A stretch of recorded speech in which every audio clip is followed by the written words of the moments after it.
Hasya meringis, mana jalan yang dia lewati saat datang ke tempat ini tadi. Sepertinya aku berjalan terlalu jauh, ini sudah keluar area kampus. Lirihnya. Bisa-bisanya dia tersesat padahal kampusnya bukan terletak di tengah hutan. Kembali Hasya berjalan mencari jalan, harus memasuki gang-gang kecil yang memiliki sampah tidak seperti jalan yang biasa dia lewati semasa di sini. Hasya bernafas lega, akhirnya terlihat seseorang yang bisa dia tanyai jalan apa ini. Tapi baru saja membuka mulut, bahkan suaranya saja belum keluar. Hasya kembali dibuat bungkam, ternyata orang yang dia anggap bisa membantunya itu seorang. Semua uang, dasar tidak berguna. Katanya, melempar dompet laki-laki yang dia pukul habis-habisan. Hasya melotot, tidak posisinya sekarang benar-benar bahaya.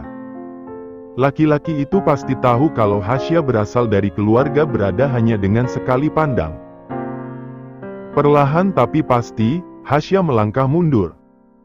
Mumpung keberadaannya belum diketahui, jadi baiknya dia juga pergi dengan diam. Boleh Hasya mengumpat, bagaimana bisa ada bekas kaleng minuman soda di sini?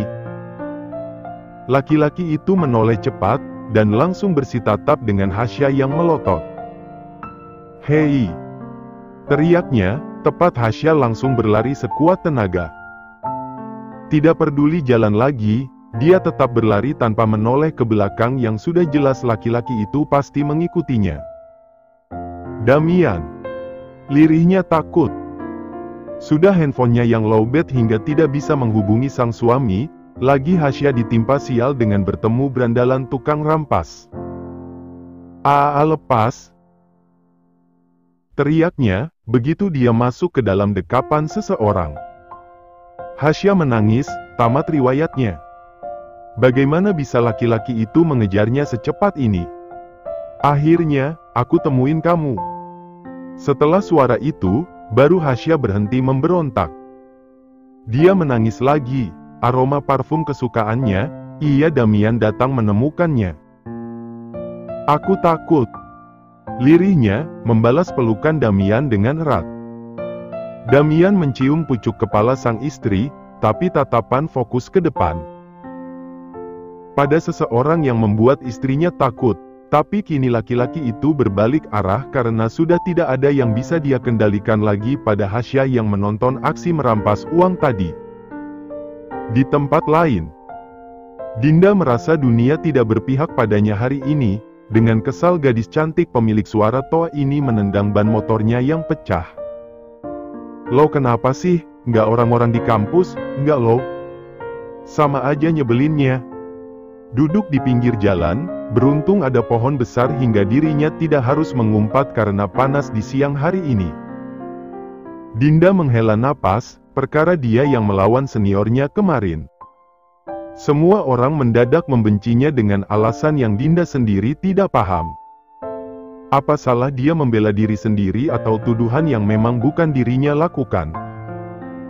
Coba aja gue kaya, gue berantas nih yang namanya pembulian. Dinda merindukan Hasya, meski Hasya kadang on dan suka membuatnya emosi karena cara berpikirnya yang lambat padahal selalu juara satu di kelas. Dinda merindukan sosok teman polosnya itu, yang mau Dinda berperilaku bagaimanapun Hasya akan menasehati bukan menghakimi. Gue kangen masa putih abu, dunia perkuliahan gak enak. Lirihnya.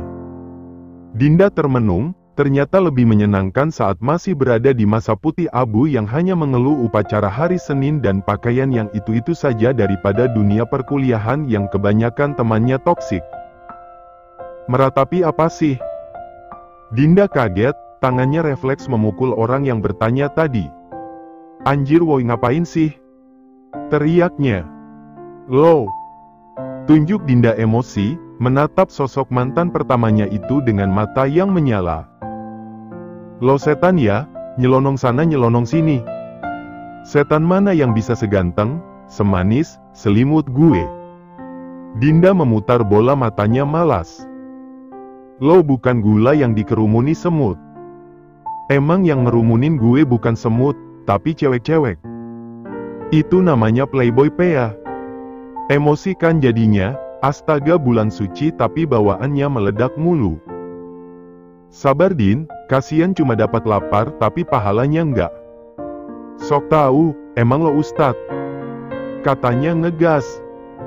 Gue emang bukan ustadz, tapi percaya deh. 10 tahun mendatang gue bakalan jadi guru ngaji buat anak-anak kita nanti. Tawanya. Dinda menggeleng heran, kenapa manusia yang model begini hidupnya tahan lama dari manusia biasa. Lo ngaji aja kagak bisa, udah menghayal kejauhan. Awas, nanti kesandung kenyataan. Karel menelan tawanya kembali, bahagiinlah, walaupun cuma hayalan siapa tahu kenyataan. Udahlah, ngomong sama lo bukannya nenangin hati yang panas malah dijadiin larva gunung meletus.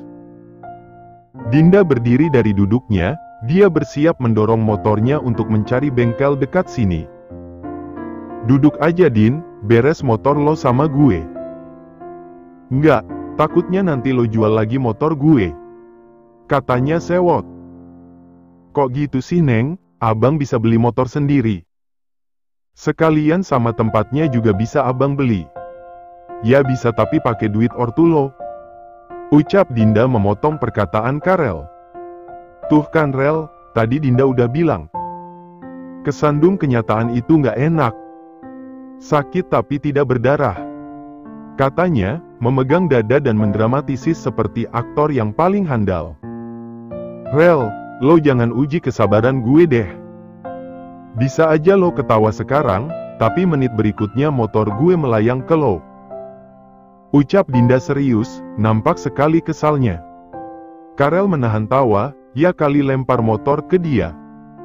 Duduk sini, gue panggilan orang bengkel langganan gue buat benerin motor lo.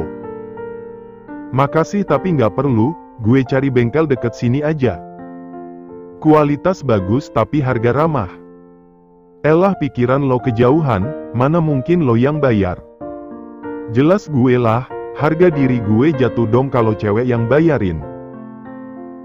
Ini motor gue sih, ucap Dinda menggantung, dia harus terpaksa menghentikan kalimatnya karena tahu kata selanjutnya yang akan keluar adalah kata umpatan. Duduk sini, orang bengkelnya datang sebentar lagi.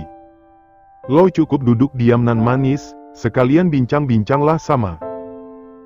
Dinda mengalah, masalah bayar-membayar nanti bisa dia ganti uang Karel. Daripada cari bengkel di siang hari dengan panas yang sangat menguji keimanan. Ngobrol masalah apa? Tanyanya, duduk kembali di tempat semula. Masalah kita dong, jadi kapan siapnya nih buat nikah? Rel gue lagi puasa loh, jangan sampai nih sepatu gue cium pipi lo. Karel tertawa, padahal tidak ada yang lucu sama sekali. Bercanda, jangan serius banget. Nanti aja seriusnya, pas lo udah maafin gue. Dinda terdiam, benar kata Karel. Mungkin bibirnya mengatakan dia memaafkan tindakan Karel yang mempermainkannya dulu. Tapi hatinya menolak, Dinda masih dendam. Dan mungkin akan selalu dia ingat sama nanti waktunya dia masuk kubur. Gimana kuliah lo? Jadi mahasiswa baru enak nggak? Dinda menggeleng, gue lebih suka SMA antar bangsa daripada kuliah. Kenapa? Tanya Karel penasaran. Gue bukan nggak suka kuliah tapi gue nggak suka lingkungan dan cara bertemannya. Dinda menghela napas berat, tidak ada satu detik pun yang Karel lewatkan dari setiap ekspresi yang Dinda keluarkan. Kemarin pas ospek, kita semua disuruh minta tanda tangan.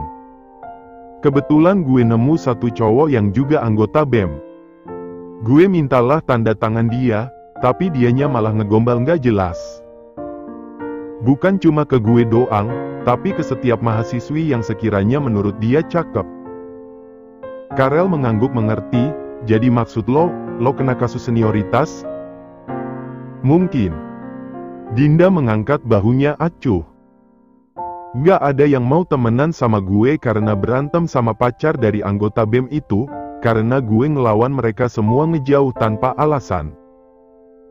Karel menghela napas, dia membuka tas punggungnya yang hanya ada laptop di sana. Gue nggak bisa bantu banyak, tapi makan coklat bisa bantu ngembilin mood yang lagi kacau-kacaunya.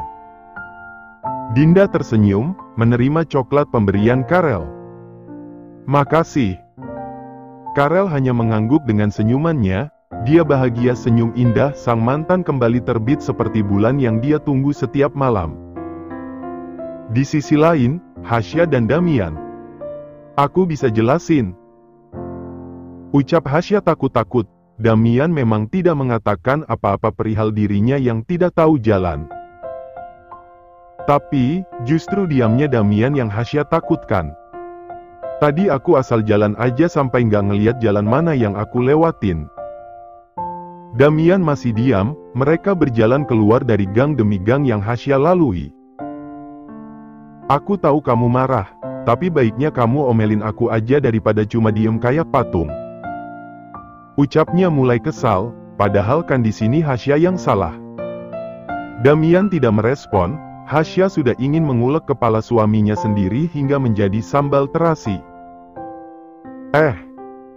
Ucapnya, berhenti melangkah membuat Damian ikut berhenti juga.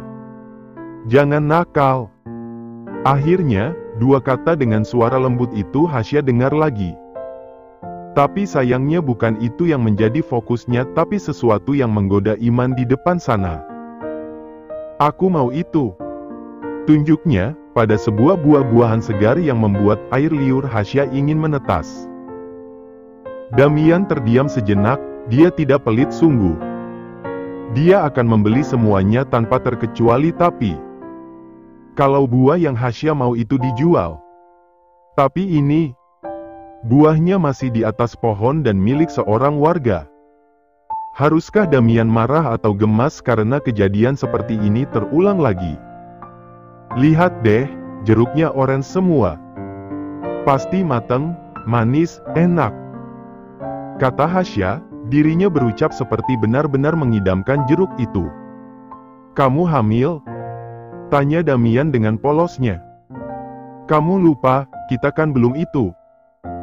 Ucap Hasya, dia memperagakan dengan jarinya membuat Damian menahan senyum. Ayo. Jangan pergi dulu, aku mau jeruknya. Rengek Hasya. Itu milik orang sayang, aku belikan nanti. Kamu mau seberapa, aku belikan semuanya. Hasya menggeleng, dia kekeh hanya menginginkan buah jeruk yang dia lihat langsung dari pohonnya itu. Beda rasa, aku mau yang diambil langsung dari pohonnya. Damian stres, ini bukan Indonesia yang buah-buahan tetangga bisa kita ambil. Kamu nggak mau, ya udah aku yang ambil sendiri. Katanya, melepaskan tangan Damian dan melangkah cepat bahkan hampir berlari menuju halaman yang ditanami pohon jeruk. Damian menghela napas, dia mengejar istrinya yang sudah sampai di depan halaman pemilik rumah. Hasya berbalik sebentar menatap Damian, setelah itu dia langsung berlari lagi menuju pintu rumah dan mengetuk pintunya. Damian pasrah, tidak mungkin dia menarik paksa istrinya. Yang ada Hasya ngambek sampai 1 bulan sementara dirinya tidak bisa tidur nyenyak kalau tidak dipeluk oleh istri mungilnya itu. Maaf, kamu siapa? Tanya pemilik rumah, 1 menit setelah pintunya diketuk oleh Hasya. Hasya tersenyum lebar, senyuman ramahnya yang memikat dan semoga bisa memikat hati si pemilik rumah tangga berwajah seram dengan tubuh dipenuhi tato. Halo, saya Hasya. Maaf mengganggu waktu berharga Anda. Pria gemuk dengan tato di tubuhnya itu mengangkat sebelah alis bingung. Maaf kalau ucapan saya terkesan kurang ajar, tapi Tuan bolehkan saya meminta buah jeruk yang ada di halaman Anda? Pemilik rumah menatap pohon jeruknya lalu Hasya sendiri dia mengeluarkan pandangan imut dengan mengelus perutnya lembut. Maaf, saya tengah hamil 1 bulan. Dan saya menginginkan sebuah jeruk tapi yang bisa saya petik langsung dari pohonnya. Damian menahan tawa, akting yang luar biasa. Kamu hamil? Tanyanya. Hasya mengangguk dengan tatapan keibaan dan semoga meluluhkan hati pria ini. Di mana suamimu? Kamu terlalu muda untuk hamil. Suami saya ada di sana, dia tidak mau meminta langsung buahnya pada Anda karena dia bilang dia takut. Tidakkah Anda kasihan dengan anak yang saya kandung? Astaga, laki-laki kurang ajar. Tidak bertanggung jawab sekali. Kesalnya, menatap Damian dengan kobaran api membara. Sebentar. Ucapnya, dia masuk ke dalam rumah. Tidak lama kemudian membawa kresek hitam dan langsung memberikannya pada Hasya. Ambillah sepuasmu, kalau kamu menyukai buah yang di atas segera panggil aku. Suamimu tidak berguna, ingat nak. Hanya bermodalkan wajah tampan tidak akan membuatmu dan anakmu bahagia nanti. Hasya mengangguk cepat, terima kasih saranmu tuan, saya akan selalu mengingat kebaikan Anda ini. Pria bertato itu hanya mengangguk dengan senyumannya. Dia kembali masuk ke dalam rumah karena ternyata dia tengah mengurus anaknya yang sakit, sayangnya Hasya tidak mengetahui itu. Berbalik badan, Hasya tersenyum puas ke arah Damian yang sedari tadi menahan tawanya dengan akting luar biasa sang istri. Dengan berjalan penuh kepercayaan diri, Hasya mengambil jeruk yang ukurannya besar-besar dan pastinya matang dan siap untuk dia santap sendirian. Tapi nanti dikasih ke kakek Manuel sedikit, kalau sama Damian Hasya pelit dulu. Jangan bantu, nanti kamu minta lagi. Nggak sayang, ngapain minta-minta? Damian lepas tangan, dia biarkan Hasya memetik sendirian sampai kresek hitam itu penuh. Setelah penuh keduanya pergi, tidak lupa Hasya ucapkan terima kasih pada si pemilik meski pemiliknya tidak akan mendengarnya. Di dalam mobil, Hasya tidak berhenti-hentinya tertawa lebar. Dia sebegitu bahagianya mendapatkan jeruk gratis. Pokoknya aku nggak mau berbagi sama kamu. Damian hanya diam, dia beri ancaman begitu tidak akan membuatnya takut, yang terpenting jatahnya tetap aman. Perjalanan terasa begitu berbunga bagi Damian karena mendengar istrinya yang terus tertawa dengan penuh semangatnya. Hingga mereka sampai di depan gerbang mansion Manuel, Damian membunyikan klakson berkali-kali tapi gerbangnya tidak kunjung dibuka sementara Hasya sudah sangat tidak sabaran. Gadis ini keluar dari mobil dengan menenteng kresek jeruknya, dia berteriak pada penjaga gerbang tapi tidak ada yang menyahut. Setelah menunggu lama, Hasya masuk lewat gerbang kecil. Dia menghela napas, pantas saja tidak didengar. Orang penjaganya lagi molor gitu. Pak bangun, di depan ada Damian. Ucap Hasya membangunkan. Penjaga gerbang tersebut langsung bangun, aneh bukan? Suara Hasya yang lembut bisa membangunkannya sementara suara klakson mobil Damian tidak. Hasya lantas segera melangkah cepat ke mansion yang jaraknya tidak aman ditempuh dengan kaki, ya lumayan jauh karena halamannya yang seperti taman ibu kota. Sementara itu, Manuel tersenyum dengan membaca koran di mana di sana tertera kalau harga saham di perusahaannya semakin naik harga, jika begini tidak akan ada yang meragukan untuk berinvestasi di perusahaannya. Hah, mandi uang. Lirihnya.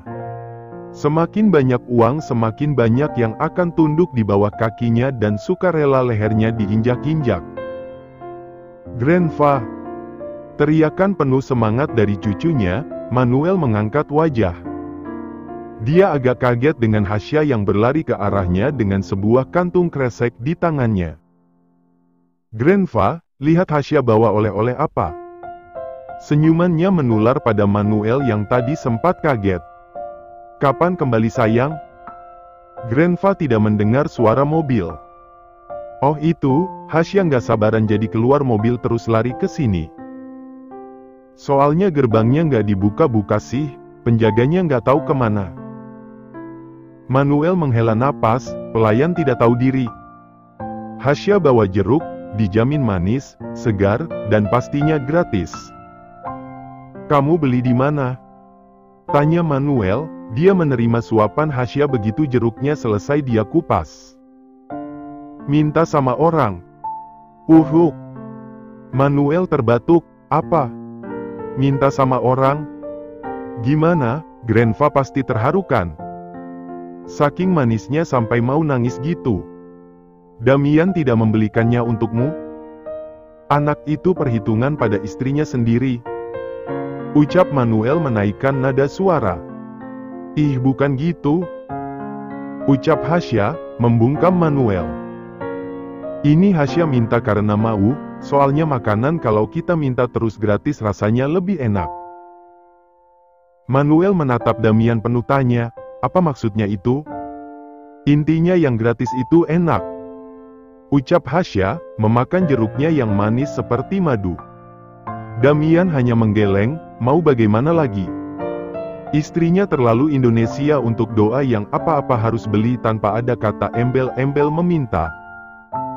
Kecuali kalau ingin sesuatu di Hasya seperti itu. Pokoknya yang itu, baru Damian meminta sampai mengemis.